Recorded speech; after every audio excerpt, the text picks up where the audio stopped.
My name is Austine Okere. I'm of the Department of History and International Studies. And for this module, this GS module, I'll be teaching you about the dynamics of Nigeria's international trade from an aid for trade perspective. The dynamics of Nigeria's international trade from an aid for trade perspective. So, what are the national trade matters? Why does international trade matters? And we'll start with that first.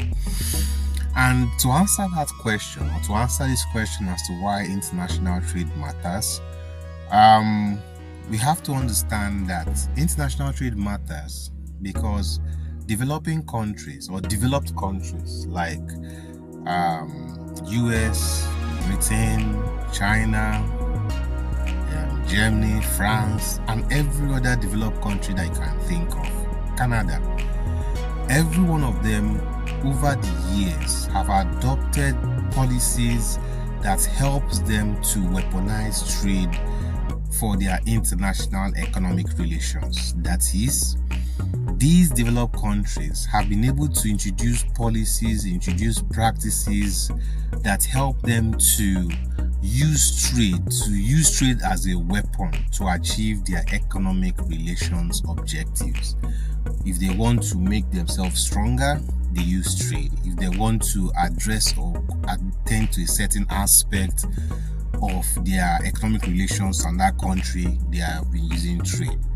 So, while developed countries have been able to use trade for a large or for a lot of what they are doing, it is unfortunate, and this is why international trade matters, it's unfortunate that developing countries, of which include a lot of African countries, have not been able to do the same thing that developed countries have done. African countries mostly have not been able to weaponize their international trade towards their own advantages. So while developed countries like Britain, France, Canada, and the rest, Netherlands, the EU, European Union, have been able to use international trade, weaponize international trade in their economic relations. Developing countries, African countries, have been unable to weaponize trade to their own advantages. And the challenge in this part is that despite the numerous potentials that these African countries have, they have not been able to utilize or been able to use trade towards their benefit. And some of the potentials which these developing countries, African countries, have include their potentials in commodity markets, their potentials in natural resources, and their potential in historical partnership. In terms of commodity markets, most of these developing countries, for example, those that are in Africa, Nigeria, South Africa, Ghana, Tunisia, and the rest of them, these countries have huge commodity market. That is, they have a lot of population, a large population, that people can actually sell products to them. So in trade, you use what you have to actually bargain properly. So if you have a large commodity market, there should be that advantage for you in terms of negotiating better trade deals. But unfortunately, developing countries and those in Africa have not been able to do that. Additionally, you have the benefit of natural resources, which a lot of African countries have natural resources, but they have not been able to use it towards their economic partnership or to weaponize it in terms of their international trade. And last but not the least, in terms of historical partnership, most of these African countries have historical partnership with so many countries across Europe, across Asia, across Latin America, across America, across even every part of the world, even within Africa. But they have not been able to utilize this historical partnership towards their economic advantages and utilize it to weaponize trade for their international economic relations. Now, because of this situation, because of this dangerous situation that presents for most African countries, the World Trade Organization, which is regarded as the international organization that oversees anything that has to do with international trade, the World Trade Organization now introduced this concept of aid for trade. Aid for trade to help them to correct some of these challenges that they face in their inability to weaponize trade for their economic benefit. So that is what gave rise to aid for trade. The WTO tried to introduce this concept or this policy called aid for trade to help developing countries like those in Africa to correct some of the challenges that they are experiencing in terms of their international trade. Now we ask ourselves, what is aid for trade? Now, aid for trade was established in 2006. Remember, it was the WTO that established this aid for trade. So if you ask yourself clearly, or if we ask ourselves, what then is aid for trade? Aid for trade is simple. Aid for trade, just as the name implies, it's an aid that is directed towards trade. It is an international aid that is directed towards trade.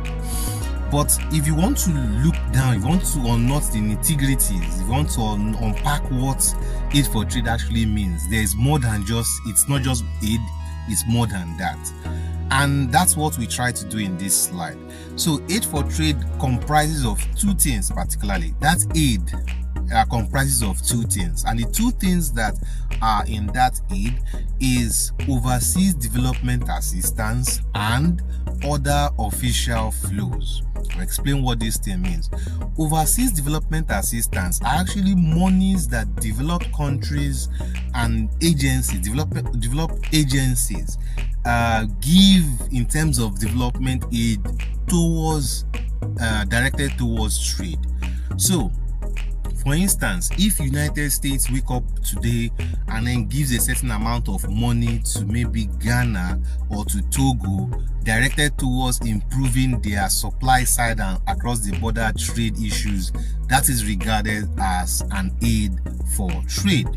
Now, on the other hand, you also have other official flows. Other official flows is another component of aid for trade, in the sense that this is more like an official sector transactions, in terms of it's not like aid that just giving you handout, but these ones are mostly directed towards official packages, official loans that are directed towards trade. And mostly China is a country that actually uses these other official flows as a means to support these developing countries. So you have two things in aid, in that aid context of aid for trade: overseas development assistance and other official flows.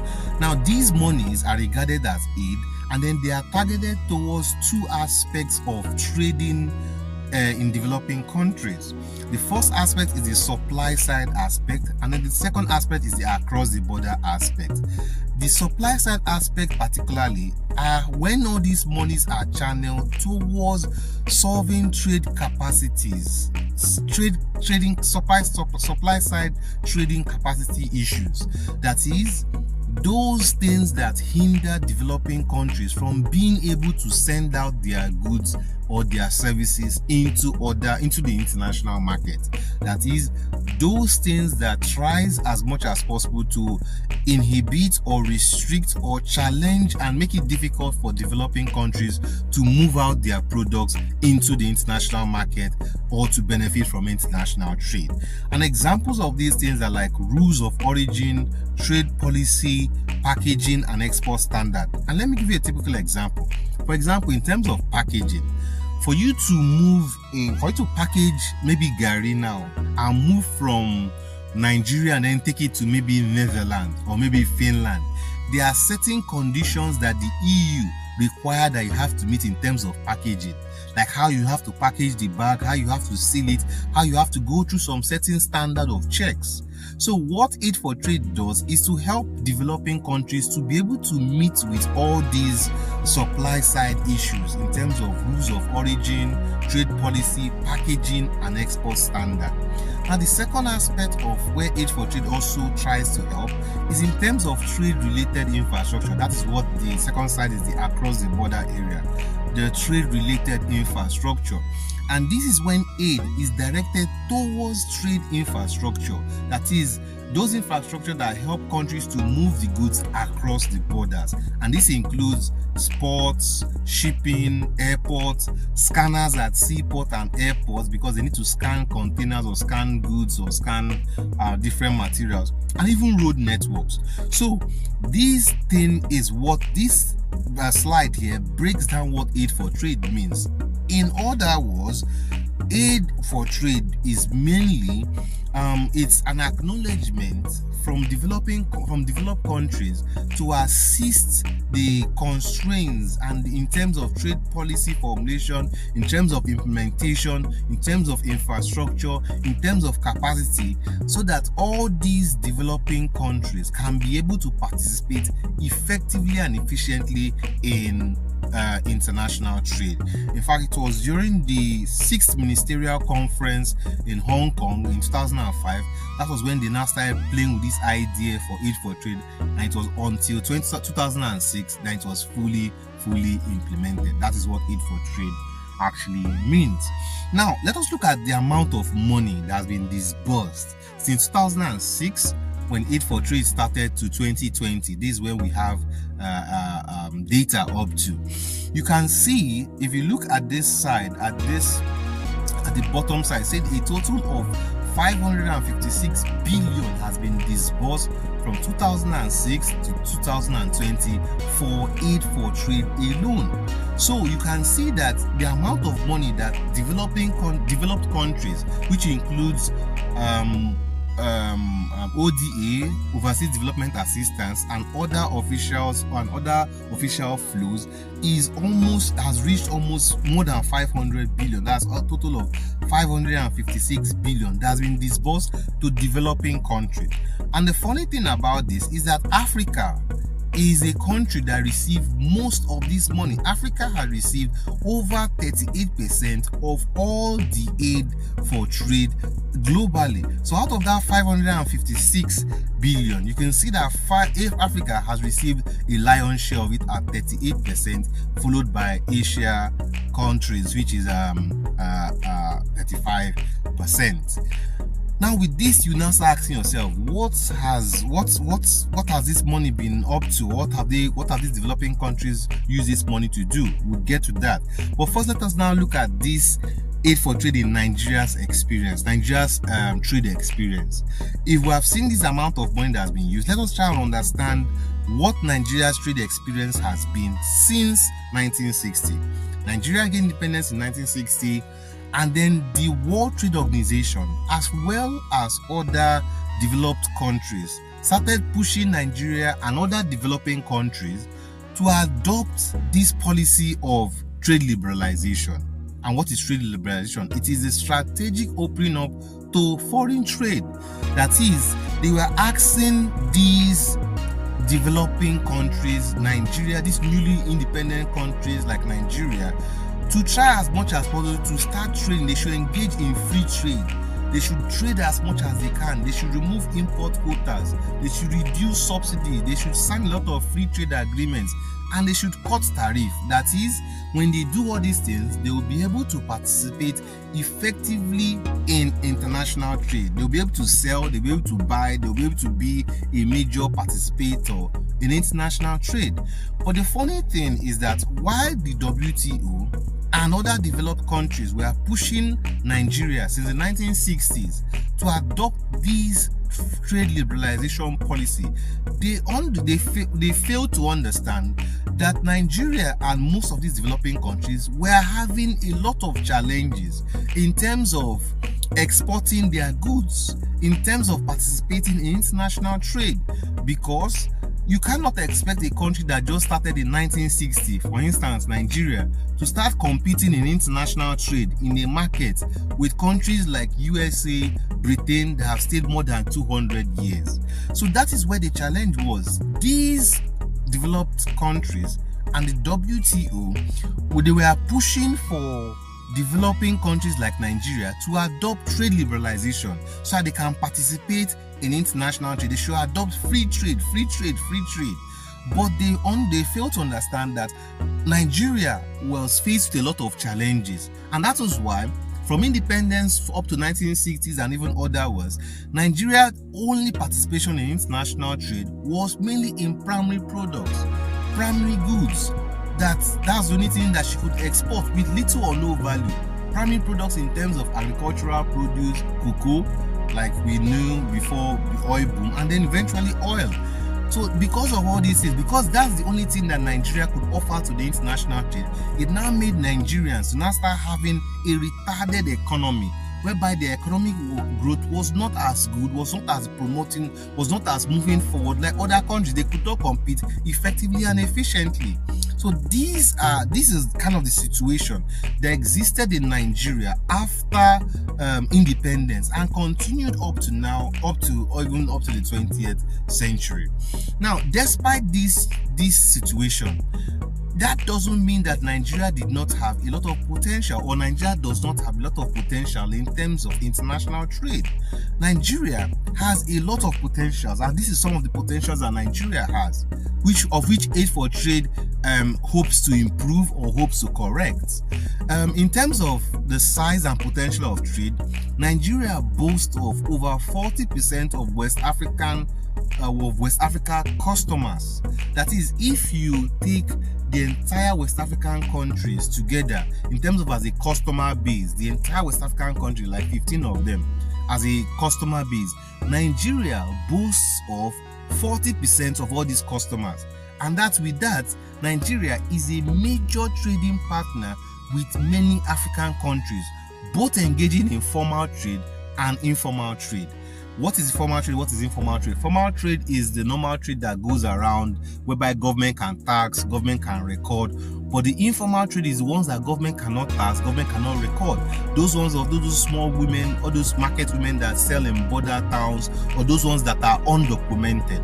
So a lot of Nigerians participate in both formal and informal trade, and most of them are at the hub or at the leading position for international trade within Africa. And also now that fact that Nigeria has that customer base ready as a potential to exploit. So this is at areas that Nigeria can use to weaponize her trade so that she can participate effectively in international trade. And this is what Aid for Trade should be correcting. Another opportunity, another potential which Nigeria has to use in terms of Aid for Trade, or use the support for Aid for Trade to exploit, is the fact that a vast majority of Nigerian exports to the ECOWAS region are in mineral fuels and oil. That is, Nigeria, despite she exports outside to the other world in terms of primary produce, fuel, crude oil, she still exports a significant percent of this her crude oil to other African countries in the West African region.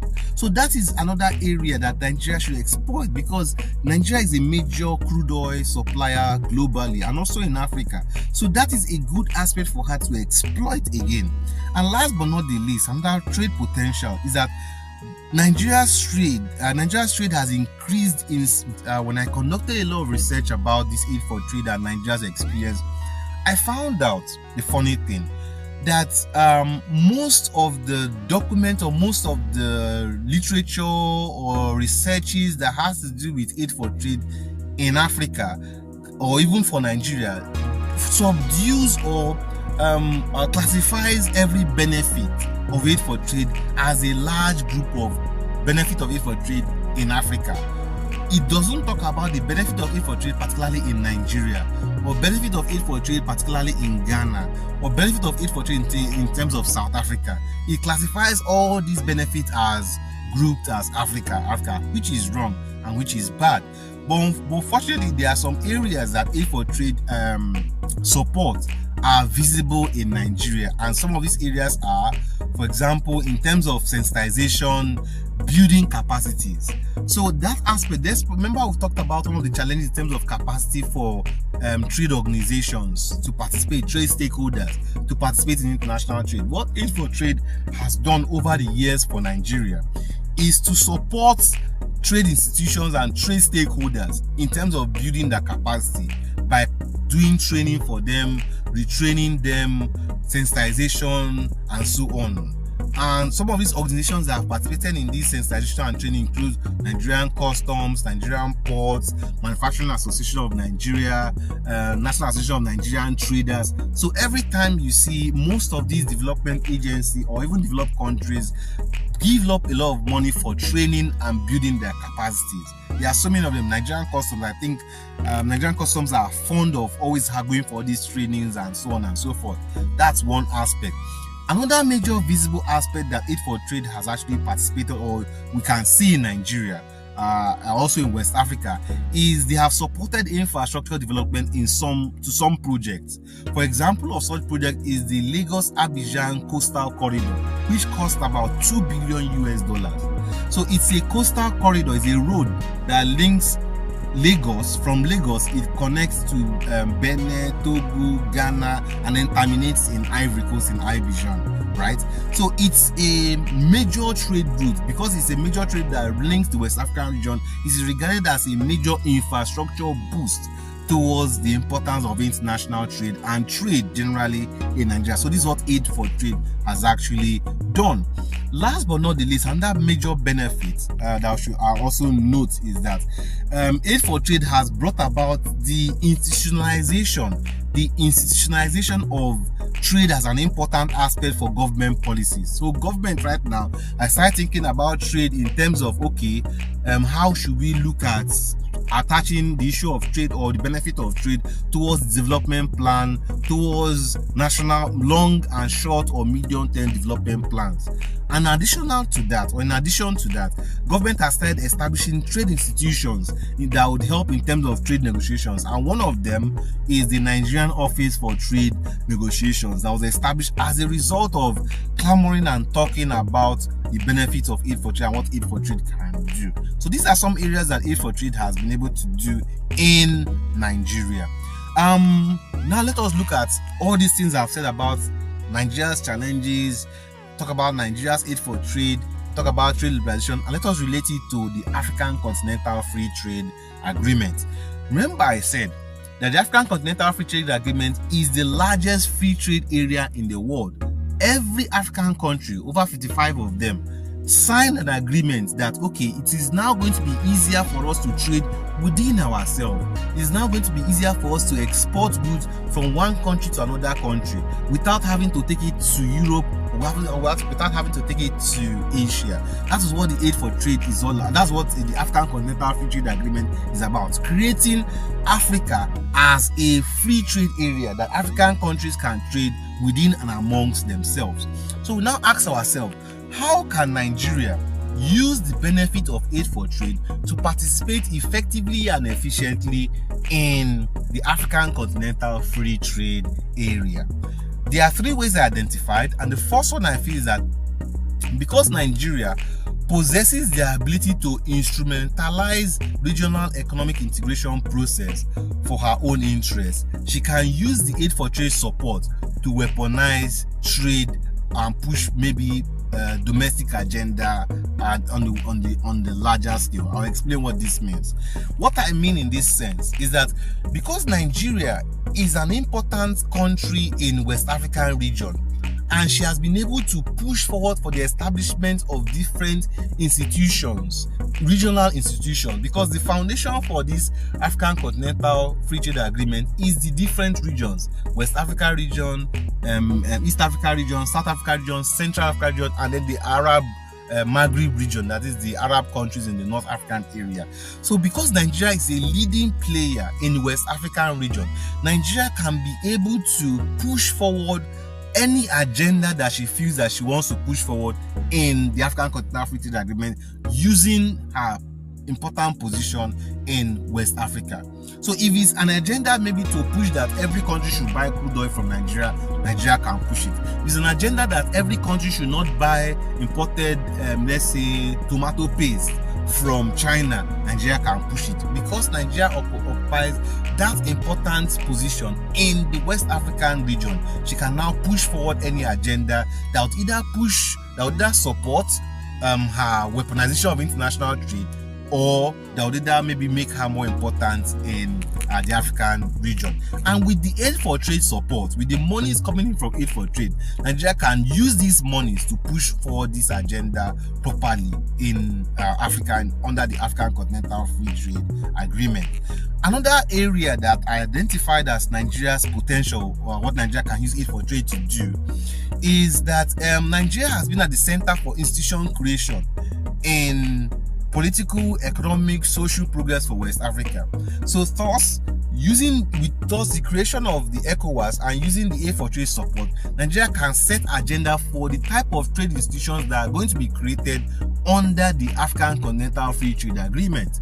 So, because Nigeria has been at the forefront of creating institutional agendas in Africa, what did was to introduce a concept of aid for trade, introduce a package of aid for trade, which has contributed over $500 billion to help developing countries and Nigeria to attend to some of these challenges and their capacities to improve their capacities so that they can trade effectively and efficiently in international trade.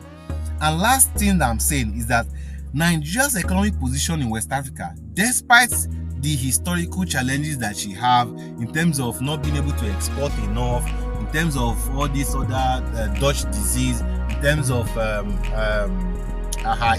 insufficient capacity, in terms of corruption at the border, despite all these things, with aid for trade support, Nigeria can sustain and improve the African Continental Free Trade Agreement, which is the largest free trade agreement globally in the world. Nigeria can push and improve and sustain it in Africa.